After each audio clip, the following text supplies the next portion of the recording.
Buenos días, iglesia, ¿cómo están? Estamos mal. Oye, para ser bien original, les voy a preguntar si tienen frío. Bueno, qué gusto, qué honor estar con ustedes, poder compartir este tema. No sé si ya lo tenemos. Si pueden poner mi pantalla, por favor. Hoy día quiero hablarles de este tema llamado fe y trabajo. Antes contarles, para los que quizás no me conocen bien, yo soy Mike, probablemente el miembro menos conocido de la familia Georgetown Wilson porque vivo en una casa con puras estrellas.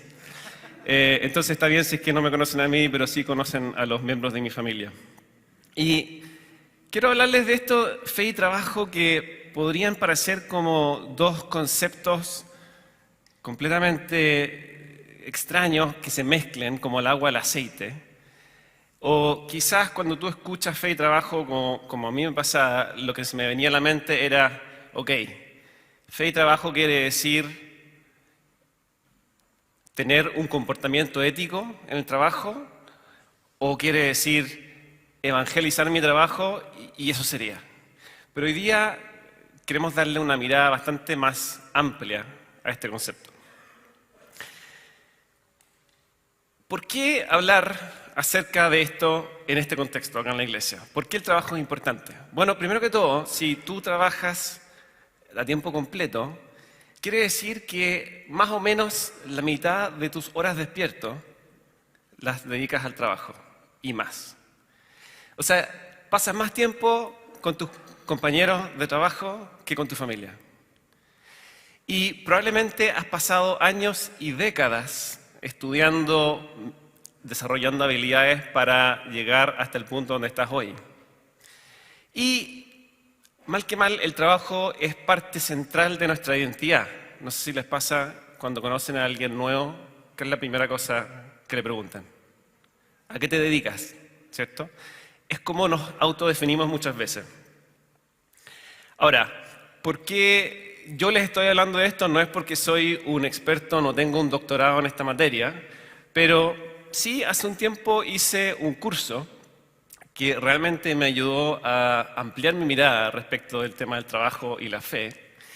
Y ese curso me gustó tanto que decidí traerlo y hacerlo acá en Encuentro con Cristo junto con un par de colegas. Y hemos estado haciendo este curso acá, un par de imágenes de este curso que ha sido online principalmente. Y ha sido tremendo cómo nos ha abierto la mirada respecto de estos conceptos. Yo soy ingeniero y probablemente como todos ustedes, mi vida laboral ha sido como esta montaña rusa.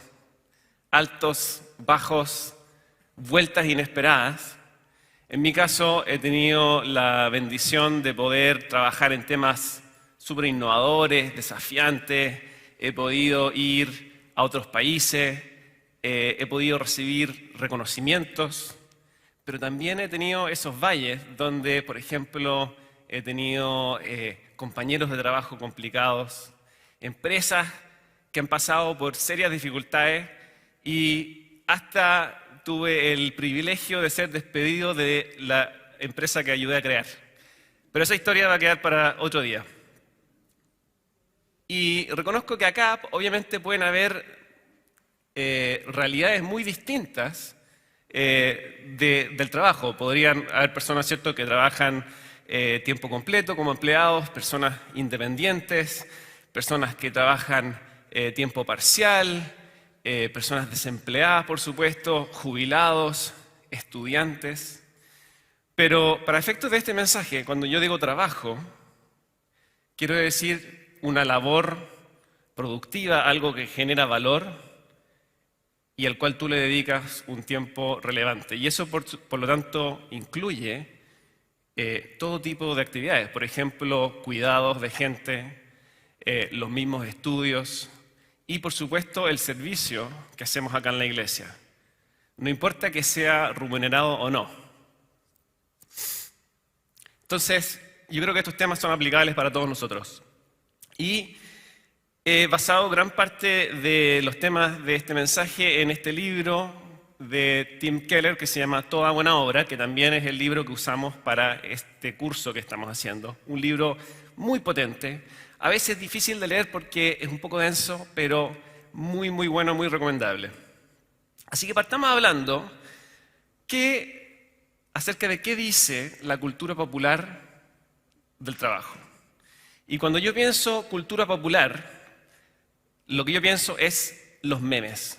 Para mí los memes son la representación de la cultura popular. Quizás hoy día están más de moda los stickers, pero yo no estoy tan actualizado. Y busqué un par de memes del trabajo. Acá hay un par de ejemplos que quizás los identifican a ustedes. Acá hay un par más que también quizás le hacen sentido. Y si ustedes se ponen a buscar, van a encontrar miles y millones de memes acerca del trabajo. En América Latina o en Iberoamérica tenemos un montón de términos distintos para referirnos al trabajo. Algunos de estos que yo no lo había escuchado en mi vida. Por ejemplo, el curro en España, no sé, yo no lo había escuchado. ¿Es legítimo? Sí, es legítimo. La chamba en varios países. Este me gustó más, el camello, en Colombia y Ecuador. Un bello concepto para el trabajo, ¿cierto? Y en Chile, la pega. Y estos términos probablemente no tienen una connotación muy positiva en general, ¿cierto? No decimos estas cosas y decimos, oh, qué rico ir a la pega, ¿correcto? Qué rico camellar, como podrían decir en Colombia. Y el mismo término para trabajo viene del latín, de la palabra tripaliare, que viene de la palabra tripalium, y quiere decir 3 palos, literalmente. Pero el tema es que estos 3 palos eran usados como un instrumento de tortura. Y no puse la imagen para no ser muy gráfico, pero las personas eran puestas sobre estos 3 palos y eran azotados. Entonces imagínense que nuestra palabra para trabajo proviene de un instrumento de tortura. Qué bella imagen, ¿cierto? Otro elemento de la cultura popular es acerca del ocio, el descanso. Y este concepto de que el ocio es el fin último en nuestra vida y que el lunes es la peor cosa que nos puede pasar y que el viernes estamos todos celebrando porque finalmente llegó el momento en la semana en que podemos descansar y podemos tener un rato libre. Hay esta cita de este escritor americano que se llama Mark Twain que dice: estemos agradecidos con Adán, nos quitó la bendición del ocio y obtuvo para nosotros la maldición del trabajo, siendo un poco sarcástico. Y este concepto de el ocio como el objetivo y el trabajo como la maldición está muy arraigado en nuestra sociedad. También en nuestra sociedad está arraigado el concepto de que hay trabajos que son más valiosos que otros. Generalmente los trabajos del conocimiento, los altos ejecutivos tienen un mucho mayor estatus que la gente que hace trabajos que son menos remunerados, trabajos manuales, por ejemplo.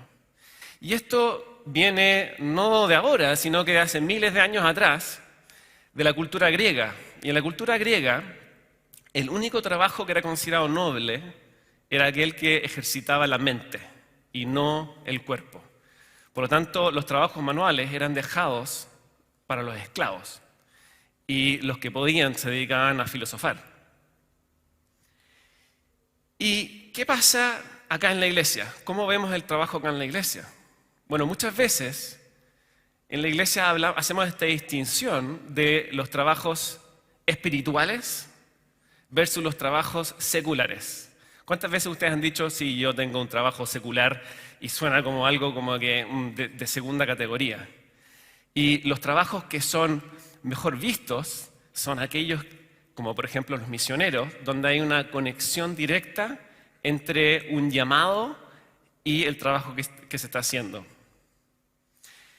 Y también en la iglesia mucho de nuestra visión del trabajo está asociado a este concepto que vemos después de la caída del hombre en Génesis 3, y acá hay un pasaje que lo relata muy bien, que dice, y no lo puedo leer porque soy un poco piti, me doy vuelta. Y dice, Dios hablándole al hombre, dice, dado que hiciste caso a tu esposa y comiste del fruto del árbol del que te ordené que no comieras, la tierra es maldita por tu culpa. Toda tu vida lucharás para poder vivir de ella. Te producirá espinas y cardos, aunque comerás de sus granos. Con el sudor de tu frente obtendrás alimento para comer. Maldita, luchar, espinas, cardos, sudor de nuestra frente. No es exactamente una imagen muy bella del trabajo, ¿cierto? Así que, habiendo mostrado estos memes, estas representaciones, estas imágenes, me interesa que si ustedes pueden juntarse nuevamente en grupitos de 3, 4 y responder la pregunta, ¿cuál es tu visión del trabajo? ¿Cuáles de estas imágenes de repente te hacen sentido? Cuando te hablan del trabajo, ¿cuál es la asociación que tú haces? Así que tómense 3 minutos para hablar de esto en sus grupos. Sigamos.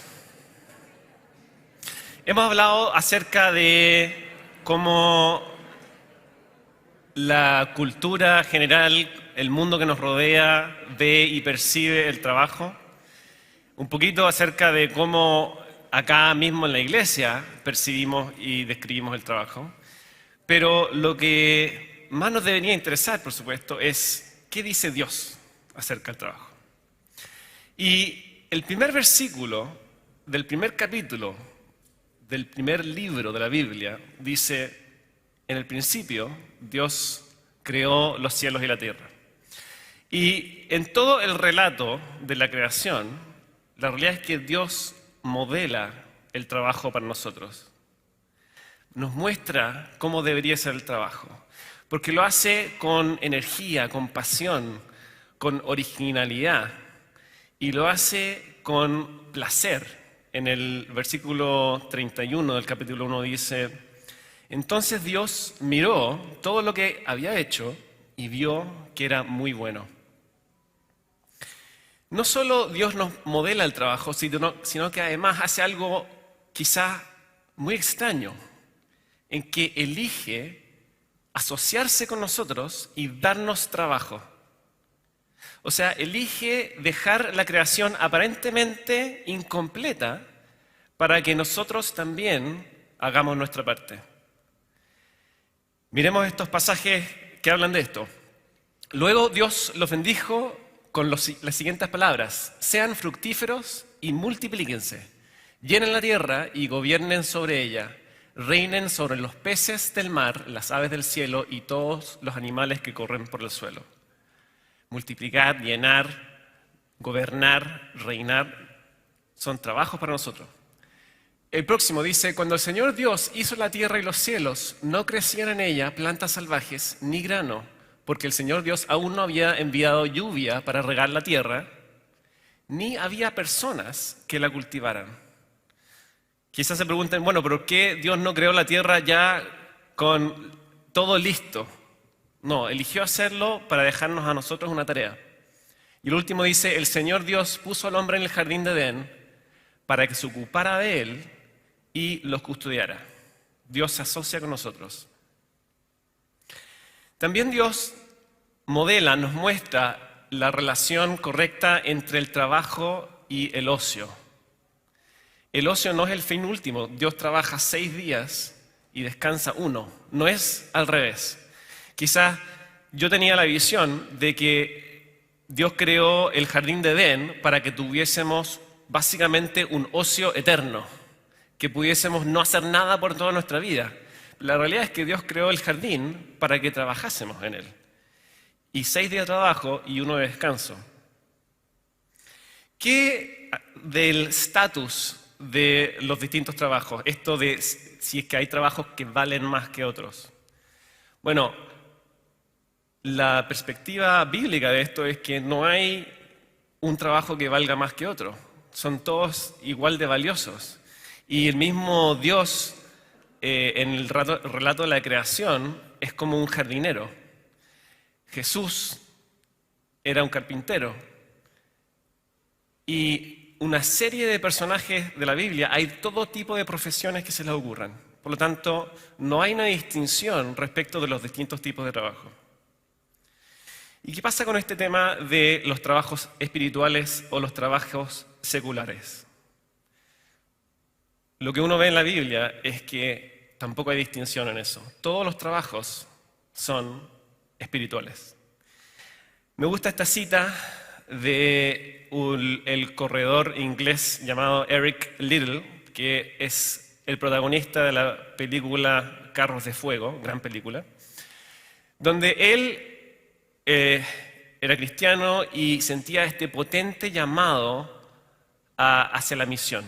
Y estaba un poco conflictuado respecto de si que debería dedicarse a eso o si debería correr. Y él dice esto: creo que Dios me hizo para un propósito, pero también me hizo rápido. Y cuando corro, siento el placer de Dios. En la misma película hay una discusión ahí entre la hermana de Eric y él respecto, ella piensa que él está perdiendo el tiempo, que él debería dedicarse a la misión. Y el papá de ellos interviene y dice: puedes alabar al Señor al pelar una papa, si la pelas a la perfección. Así que todo esto lo que nos está diciendo es que toda buena obra hecha como respuesta al llamado de Dios es importante para la eternidad. Esto es una cita de Tim Keller. Le hago una pequeña modificación y digo: todo trabajo hecho como respuesta al llamado de Dios es importante para la eternidad. Entonces quizás tú te estás preguntando: ok, Mike, me gusta, suena súper bonito lo que tú estás diciendo, pero la realidad es que tú no conoces mi trabajo. Tú no conoces mis compañeros, no conoces a mi jefe y en verdad no te la compro. Y ¿sabéis qué más? Esos memes son todos ciertos. Y es cierto, todos experimentamos dificultades en el trabajo. Todos hemos pasado por conflictos con colegas, con jefes. Hemos sido testigos de la envidia, quizá alguna acerruchada de piso, qué término más chileno que ese. Los engaños, las mentiras, la falta de ética, los despidos injustos. Quizás ascendieron a un compañero tuyo cuando tú crees que lo merecías tú, o te negaron un aumento que tú crees que era justo. Las frustraciones, el cansancio. Todas estas son cosas reales. ¿Qué dicen las estadísticas? Hay un estudio que dice, de Gallup, que dice que en Chile solamente el 30% de las personas se siente comprometida con su trabajo. Solamente el 30%. Y este otro estudio que dice que el estrés en el trabajo le genera el mismo desgaste al corazón que tener 20 kilos de sobrepeso, y largos periodos de tensión tienen el mismo efecto en la presión arterial que envejecer 30 años. Entonces, ¿por qué todo esto? Si es que Dios creó el trabajo para que fuese una fuente de bendición para nosotros, ¿por qué es tan difícil?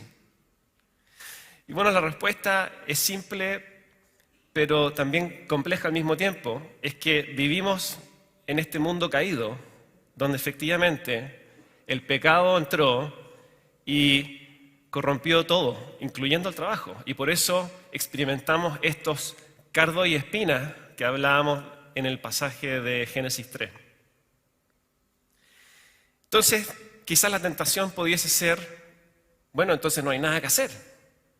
Quizás deberíamos simplemente aceptar que el trabajo es una carga que tenemos que soportar, es una maldición, y quizás mejor enfoco todos mis esfuerzos en mi familia, acá en la iglesia, en mis amigos, y el trabajo, listo, lo tengo que soportar. Mi respuesta a eso es un categórico no. Nosotros, como cristianos, estamos llamados a hacer la diferencia en el lugar que trabajamos, así como en cualquier parte de nuestra vida. ¿Cómo lo hacemos? Bueno, en el curso hemos estado hablando de muchas formas de esto, pero quiero dejarles 3 ideas simples que creo que todos podemos llevar a cabo. La primera es este concepto que dice, la mejor manera de servir a Dios es hacer tu trabajo bien hecho. O sea, independiente de cuál sea tu trabajo, el hacerlo bien es tu ministerio. Esto se llama también el ministerio de la competencia, o sea, la competencia en el trabajo. Dorothy Sayers, que es una escritora y poeta cristiana, escribió hace bastante tiempo esto. El enfoque de la iglesia hacia un carpintero inteligente, por lo general se confina a exhortarlo para que no se emborrache o sea desordenado en sus horas de descanso y que venga a la iglesia los domingos. Lo que la iglesia debería decirle es, la primera demanda que su religión le hace es que construya buenas mesas. Competencia en el trabajo. Una segunda cosa que podemos hacer para marcar la diferencia es valorar y agradecer el trabajo de otros. Todo lo que tú tienes, tu comida, tu ropa, tus cosas, tú las tienes gracias a que alguien o un conjunto de personas hicieron posible que tú las tuvieras. Pensemos el ejemplo de la marraqueta que te comes en la mañana. Algo tan simple. Probablemente si la compraste en la esquina, ¿cierto? Alguien te atendió y te la vendió. Pero ¿qué más? Hubo un panadero que hizo ese pan. Hubo alguien en un molino que trituró el trigo para hacer la harina. Hubo un agricultor que sembró el trigo, que lo cuidó, lo cosechó. Hubo gente que transportó ese trigo, que transportó la harina. Es impresionante cómo se nos abre la mente cuando pensamos en todo lo que tiene que ocurrir para nosotros tener lo que nosotros tenemos. Y a una escala menor, también en nuestro trabajo nosotros podemos valorar y agradecer lo que hacen otros.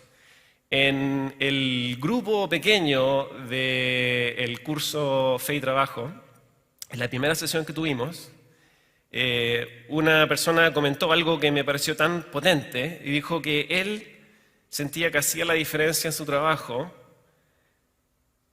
agradeciéndolo y diciéndole a las personas del aseo, gracias por lo que tú haces. Y me pareció así, pero así como mente, porque es algo que realmente a mí me cuesta. O sea, con suerte saludar y pensar, oye, agradecer por algo tan simple pero tan importante como eso. Y una tercera cosa que nosotros podemos hacer para marcar la diferencia es orar por nuestro trabajo, por nuestros compañeros, por nuestro jefe y especialmente si es que nos caen mal. Me gusta esta cita de Ken Costa que dice, aprender a amar a nuestro prójimo, sin duda el sello de la fe cristiana, se pone a prueba cada día en la hoguera del lugar de trabajo. Porque es cierto que acá en la iglesia todos nos llevamos bien, nos queremos, estábamos cantando la canción recién, ¿cierto?, de abrazar a nuestros hermanos, y porque tenemos una forma de pensar similar, y de paso igual nos vemos poquito, ¿cierto? Estamos juntos quizás 2 horas el domingo y el resto del tiempo no nos vemos, así que no nos tenemos que aguantar tanto. Pero en el trabajo, que estamos todos los días con las mismas personas, y donde estamos compitiendo, estamos pegándonos codazos, ahí sí que se pone a prueba la fe. Me gusta esta otra cita, también de Ken Costa, que dice, en la iglesia el domingo quizás oremos por los líderes de la iglesia y de la sociedad, pero ¿cuán seguido oramos por Sara de contabilidad o Mark del área de ventas? ¿Quiénes son esos personajes en tu trabajo? Quiero ir terminando, contarles una historia escrita por J.R.R. Tolkien, que es el autor del Señor de los Anillos, mi autor favorito mi libro favorito, mi serie favorita y mi película favorita. Tanto así que la Tana después puede atestiguar esto, que hace muchos años atrás fuimos a Torres del Paine a mochilear y estábamos ahí cuidando todo lo que estábamos llevando porque había que cargarlo, y yo elegí llevar El Señor de los Anillos, un libro de este grosor. Esa era parte de mi carga. Bueno, no sé si saben que Tolkien se demoró 12 años en escribir El Señor de los Anillos. Y parte de la razón por la cual se demoró tanto es que él tenía esta visión muy ambiciosa de no solo crear una historia épica, una historia mitológica amplia, compleja, sino que además él sintió que para que fuese auténtica, él tenía que crear, literalmente inventar los idiomas que hablaban las distintas razas en esta historia, los elfos y los duendes y los orcos. Literalmente inventó los idiomas porque él era lingüista. Y también inventó los miles de años de historia de las distintas razas y los árboles genealógicos. Y todo esto lo reunió en los apéndices que son parte del libro, que son 100 páginas de texto chiquitito. Imagínense el nivel de detalle. Bueno, y cuando Tolkien estaba escribiendo esta historia, llegó a un punto complicado. Su historia, su trama, se había dividido en una serie de historias paralelas. Los personajes principales estaban cada uno en sus propias misiones. Y en medio de todo esto empieza la Segunda Guerra Mundial. Y Tolkien, que vivía en Inglaterra, sentía justamente que su país estaba bajo una constante amenaza. Y empezó a desesperarse con la idea de que quizás no iba a ser capaz de terminar esta que era su obra maestra. Cerca de la casa Tolkien había un árbol y un día Tolkien se levanta en la mañana y ve que el árbol había sido podado por el vecino. Y le entra esta imagen de que quizás su historia iba a terminar así, podada, incompleta. Y empezó a referirse a esto como su árbol interno. ¿Okay? Entonces, en medio de todo esto, Tolkien escribe un cuento corto llamado Hoja de Nigel. ¿Okay? Nigel es el nombre del protagonista de la historia, y en inglés esta palabra también significa trabajar de forma ineficaz o perder el tiempo en cosas insignificantes. ¿Okay? Entonces les voy a leer un extracto de esta historia relatado en el libro de Tim Keller. Y dice: Nigel era sin duda el mismo Tolkien, quien conocía bastante bien que este era uno de sus defectos. Era perfeccionista, casi siempre estaba insatisfecho con lo que había producido. A menudo dejaba de lado asuntos trascendentales al insistir en los detalles menos importantes. Era dado a la preocupación y a la apatía. Su personaje era igual. ¿Cuántos de nosotros somos así? Nigel tenía que hacer un largo viaje. Él no quería. Nigel aplazaba el viaje constantemente, pero sabía que era inevitable. En la literatura anglosajona, este largo viaje necesario se refería a la muerte. Nigel tenía un cuadro especial que intentaba pintar. Imaginó una hoja que luego se había convertido en un árbol, en torno al cual y más allá de él comenzó a desplegarse un país. Y aparecieron atisbos de un bosque que avanzaba sobre la tierra y las montañas coronadas de nieve. El artista perdió el interés por sus otros cuadros y para acomodar su visión tuvo que usar un lienzo tan grande que necesitaba una escalera. Sabía que tenía que morir, pero se decía, cueste lo que cueste, acabaré mi cuadro, mi obra maestra, antes de que me vea obligado a emprender este penoso viaje. Así que trabajó en su lienzo, dejando una pincelada aquí, borrando unos trazos allá, pero nunca lograba mucho. Esto se debía a dos razones. La primera es que era de esa clase de pintores que pintan mejor las hojas que los árboles. Solía pasar largo tiempo con una sola hoja, tratando de captar su forma, su brillo y los reflejos de las gotas de rocío en sus bordes. Entonces, no importaba cuán duro trabajara, en realidad, poco de esto se notaba en el lienzo.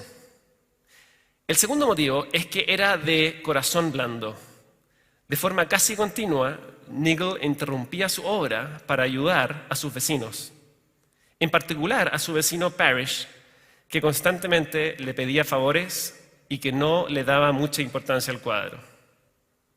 Una noche, cuando el pintor sentía, con razón, que su tiempo se acababa, Parrish le pidió que fuera bajo la lluvia y el frío a buscar a un médico para su mujer enferma. Nigel se empapó hasta los huesos y se contagió de un resfriado. Y mientras trabajaba desesperadamente en su cuadro sin terminar, el chofer vino para llevarlo en el viaje que había aplazado. Cuando se dio cuenta de que debía irse, empezó a llorar. Ni siquiera está terminado, declaró el pobre Nigel. Algún tiempo después de su muerte, el nuevo dueño de la casa notó en el lienzo estropeado una preciosa hoja que había permanecido intacta. La marcó y la donó al Museo Municipal. Y durante algún tiempo el cuadro titulado Hoja de Nigel estuvo colgado en un lugar apartado y solo unos pocos espectadores lo contemplaron. Pero el relato no termina aquí. Después de su muerte, Nigel viajó en un tren hacia las montañas del más allá celestial. Cuando el artista estaba a las puertas del país celestial, algo llamó su atención. Se acercó y allí estaba. Ante él se encontraba el árbol, su árbol, ya terminado, si tal cosa puede afirmarse de un árbol que está vivo, cuyas hojas nacen y cuyas ramas crecen y se mecen en aquel aire que Nigel tantas veces había imaginado e intentado vanamente captar. Miró el árbol, lentamente levantó los brazos. «Es un don», exclamó. El mundo antes de su muerte, su antiguo país, había olvidado al pintor casi por completo. Su trabajo había quedado sin terminar y había sido provechoso solo para unos cuantos. Sin embargo, en su nuevo país, el mundo real comprendería para siempre que su árbol, con todo detalle y terminado, no era solo un capricho suyo que había muerto con él. No, ciertamente era parte de la verdadera realidad que viviría y disfrutaría por la eternidad. Quizás tú te identificas un poco con esta historia o con Nigel, en que sientes que tienes o has tenido una gran visión, una gran ambición de lo que esperas lograr en esta tierra. Pero por distintas razones, eso no se ha podido lograr y sientes esta frustración. ¿Se acuerdan? La semana pasada el pastor Alejandro nos mostró la ilustración de una cuerda que partía acá y se extendía hasta casi la puerta allá, y donde había un segmento más o menos de este tamaño que representaba nuestra vida acá en la tierra y el resto representaba la eternidad. Recuerda que tu vida no es solo lo que pasa acá en la tierra, sino que tienes toda la eternidad para cumplir tu visión. Porque todo trabajo hecho como respuesta al llamado de Dios es importante para la eternidad. Oremos. Señor, te damos gracias porque tú creaste el trabajo. Tú lo bendeciste, Señor, y elegiste darnos trabajo y que fuera parte central de nuestra identidad. Señor, te pedimos que cuando nuestro trabajo se pone difícil, cuando experimentamos estos cardos y espinas, nos ayudes a recordar esta perspectiva eterna. Nos ayudes a recordar que a pesar de que quizás no logremos todo lo que quisiéramos, no tengamos el trabajo que quizás imaginábamos, nosotros podemos honrarte a ti, Señor, haciendo ese trabajo de la mejor forma que podamos.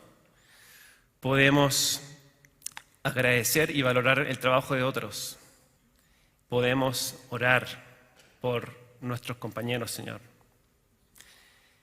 Señor, gracias por abrirnos la mente. Gracias por mostrarnos que tú tienes mucho más pensado para nosotros que lo que nosotros podemos imaginar. En el nombre de Jesús. Amén.